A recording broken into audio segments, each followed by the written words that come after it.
સનાતન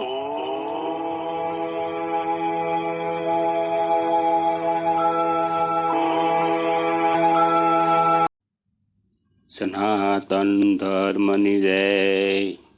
દરેકને પ્રણામ. બ્રહ્મને કઈ રીતે સમજી શકાય? બ્રહ્મ તત્વ પકડી શકાય એવું તત્વ નથી. કેવલ અભ્યાસ અનુભવ દ્વારા તેને સમજી શકાય તેવું બ્રહ્મ તત્વ છે. તે સર્વવ્યાપી અને બ્રહ્મ ન તો સૂક્ષ્મ છે અને ન તો સ્થૂળ પણ છે. એ જ પરમપિતા પરમાત્મા નિરાકાર, અલખ નિરંજન અને શૂન્ય પદમાં સ્થિર અદૃશ્ય બ્રહ્મ છે. તેમાં સૂક્ષ્મમાં અતિ સૂક્ષ્મ સ્વરૂપ જે તત્વ પરમાત્મા નિરાકાર હોવાને કારણે પ્રત્યેક સાકાર નથી. તે નિરંતર સર્વ છે કે શરીર અને બ્રહ્માંડમાં સમાન રૂપથી પરમાત્મા વિદ્યમાન છે અને સચ્ચિદાનંદ સ્વરૂપ પરમશીલ છે. તે મહાનથી પણ મહાન અને અણુથી પણ અણુ છે અને કાળ અને દેશથી સર્વ પણ અતીત છે. કેમ કે પરબ્રહ્મ ન તો આવી શકે છે, ન તો કંઈ જઈ પણ શકે છે. અને આ બ્રહ્માંડના ગોળામાં એવી કોઈ જગ્યા નથી કે ત્યાં પ્રભુ શ્રી હરિના સ્વરૂપમાં એક સત્તાના રૂપમાં બિરાજમાન હોય. કેમ કે બધી જગ્યાએ એક જ સરખો બિરાજમાન હોય છે. આવા પૂર્ણ બ્રહ્મ પરમાત્મા કેવલ મહાપુરુષોના ચિત્તની અંદર બિરાજમાન હોય છે અને ચિત્તમાં જ એની સત્તા છે. એટલે જ સંતો મહાપુરુષો એને ચિત્ત કહેવામાં આવે છે. તે કાલાતીત છે. તે જે સ્થિતિમાં છે એ સ્થિતિમાં ન તો સૂર્ય ઉદય પામે છે, ન તો સૂર્ય અસ્ત પણ થાય છે.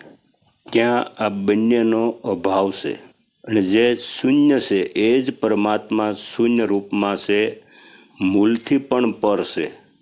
અને તે જ યોગીઓનું પરમ આરાધ્ય અલખ નિરંજન પરમાત્મા છે.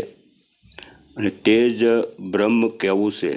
એટલે આનંદરૂપ, આનંદમય. એટલે જ પરમાત્મા મધુરમ આનંદમય કહેવાય છે. એટલે જ આને બ્રહ્મરસ પણ કહેવાય. અને આ જ બ્રહ્મરસનો પિયાલો પણ ગુરુજી શિષ્યને પાય છે. અને અખિલ સૌંદર્ય પરમાત્માની વ્યાપક જ્યોતિ સ્વરૂપ દિવ્યતાની પરિપૂર્ણતા જગતમાં ઉઠે છે. અને આખું જગત બ્રહ્માનંદમય બની જાય છે. અને આ જ સત્ય છે, અનુભવ છે, પણ એનો વિવેક સદગુરુની કૃપાથી જ સંભવ છે. અંત પરમાત્માનો સાક્ષાત્કાર દર્શન આપણા સદગુરુના વચનના પ્રકાશમાં જ થાય છે. કેમ કે બ્રહ્મ તત્વ અગમ્ય છે, છતાં પણ આ બ્રહ્મનો જે અવાજ છે, જે બ્રહ્મરંભમાં જે અનાદ રૂપમાં જે સંભળાય છે, એટલે આને ગગન શિખર કહેવામાં આવે છે, જેને આપણે બ્રહ્મરંભ પણ કહેવામાં આવે છે. એ બ્રહ્મ અનહદનાદના રૂપમાં આપણને પોકારે છે. અને એ જે શબ્દ છે એ આપને નાદ રૂપમાં પણ સંભળાય છે. કેમ કે બ્રહ્મ સ્થૂળ વસ્તુની જેમ આપણી સામે હાજરમાં નથી. કેમ કે પરમ તત્વ એ અગમ અને અગોચર છે. કારણ કે આ તત્વને સાધનાથી જ એનો સાક્ષાત્કાર થઈ શકે છે. ચૈતન્ય સચ્ચિદાનંદ પરમાત્મા સ્વયં પણ આકાશમંડળ અને આપણે શબ્દનિધિ એટલે ગગનલોક અને પિંડમાં એટલે બ્રહ્મરંભામાં જે એક જ્યોતિ ચૈતન્ય બ્રહ્મના સ્વરૂપમાં પણ આપણે એનો અનુભવ અને દર્શન થવાનું પણ આ જ એક સાધન છે, યોગ સાધના. અને આ યોગ દ્રષ્ટિથી જ પણ આપણે આનો અનુભવ કરી શકીએ છીએ. ત્રિગુણાતીત પણ નિર્ગુણ અને નિરાકાર છે. યોગ જ્ઞાનની દ્રષ્ટિથી આત્મવિવેકથી પણ પર હોવાને કારણે એ સર્વ અદ્રષ્ટ છે. સૂક્ષ્મ બુદ્ધિથી પર અને બહાર છે. તેનો અનુભવ કર્યા પછી અને આ બ્રહ્મ સાક્ષાત્કાર કરવા માટે અને જ આપણે નાભી કમળથી જ્યારે સુરતા શૂન્યમાં સડે છે ત્યારે તેની સાથે સુરતા સાથે આપણી નીરતા જ્યારે બંધાય છે અને સુરતા નીરતા દ્વારા જ આપણા બ્રહ્મરંભાની અંદર આ બ્રહ્મનો સાક્ષાત્કાર થાય છે, અનુભવ સરળતાથી થઈ જાય છે. અને આ જ પરમાત્માના દર્શન સાક્ષાત્કાર કરવાનો આ જ એક યોગ માર્ગ છે. અને આપણું આ જ શરીરની અંદર જે શૂન્ય ગગન છે એને જ આપણે સનાતન પરમાત્માનો વાસ છે, એ જ પરબ્રહ્મનો વાસ છે, આપણું ગગન શિખર છે તેમાં જ. અને આ જ શૂન્ય સ્થાન છે અને આ જ શૂન્ય મંડળની અંદર સાક્ષાત્કાર થઈ શકે છે. અને આ જ ગગન શિખરની અંદર આપણો જંત્રીનો બજાવનાર સાક્ષાત નિરાકાર રૂપમાં બેઠો છે.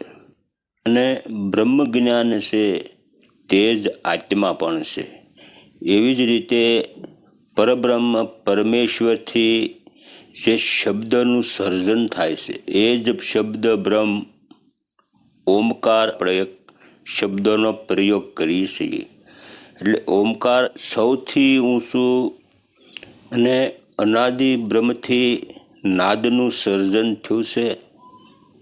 આ અગમ ને અગોચર અને અનંત છે. આ એકના અનેક ભેદ છે અને આ સ્વયં ભેદ જ સ્વયં સ્વરૂપ છે અને સહજ શૂન્ય પણ છે. અને આ ધ્યાન અભ્યાસથી જ ઉત્પન્ન થતી જે સમાધિ છે એ અતીત દેવ અલખ નિરંજન પરબ્રહ્મનો આપણે અનુભવ આ ધ્યાન અને અનુભવ દ્વારા જ પ્રાપ્ત થઈ શકે છે. એ બ્રહ્મરંભામાં જીવાત્મા જોગી શિવ તત્વનું સાક્ષાત્કાર કરે છે અને એમાંથી જે ગુંજારો પ્રગટ થાય છે એ જ ઓમકાર નાદ સ્વરૂપ છે. અને અહીંયા જીવાત્મા શૂન્ય આકાર રૂપી શાંત રૂપમાં ઓમકાર મંત્રનો જાપ અખંડ ચાલતો હોય છે. એની અંદર શાંત ચિત્તે જીવાત્મા પરબ્રહ્મ પરમાત્માના ધ્યાન રૂપમાં આ જ આત્મા ધ્યાન એ જ બ્રહ્મ જ્ઞાન છે. અને સદગુરુની કૃપા અનુકંપા વગર સાધકને આ અનુભવ થઈ શકે નહીં. સદગુરુનું શરણ જરૂરી છે અને સદગુરુના જ્ઞાન દ્વારા આ અગમ અગોચરનો જે ભેદ છે એ ભેદને અમૃત રસ પાન કરાવે છે અને સાધકને ચિત્તની અંદર વૈરાગ્ય પ્રાપ્ત થઈ જાય પછી જ આ અનુભવ સાધકને થઈ શકે છે. સતગુરુ ભગવાન કી જય, સનાતન ધર્મની જય, પ્રણામ.